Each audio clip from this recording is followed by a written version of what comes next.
এই দেশটা ধ্বংস হওয়ার কারণটা কি? আজকে দেশটা কি চলতেছে? আজকে পুরো আর্মিদেরকে আমাদের বিপক্ষে নিয়ে গেছি, পুরো আর্মি প্রশাসনকে আমরা বিরোধ বানায় ফেলাইতেছি। আর্মির অন্যায় করতে পারে, তাদের সিস্টেম আছে, আইন আছে, কানুন আছে, সেই অনুযায়ী বিচার হতে পারে। তারা অন্যায় করলে তাদের বিচারের হাজারো পদ্ধতি আছে। কিন্তু আজকে রাষ্ট্রের একটা অংশ আর্মি প্রশাসন, এই আর্মি প্রশাসনকে কেন ধ্বংস করতেছি? তাদের বিরুদ্ধে অহরহ বলতেছি।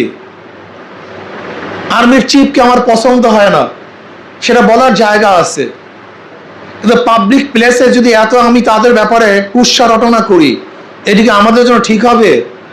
উনি চলে যাবেন, কিন্তু আর্মির উপরে আমাদের যে ভীতি শ্রদ্ধা হবে, এদিকে দেশের জন্য কল্যাণ হবে? কাজে আমাদের প্রত্যেকটা কাজ করার আগে চিন্তা করা উচিত, এটার এফেক্টেড প্রভাব কি পড়বে, ভবিষ্যতে কি অবস্থা হবে। এর জন্য ইসলামী আন্দোলন নেতাকর্মীদেরকে বলবো, যে কোনো কাজ করতে হবে হুঁশে কাজ করতে হবে।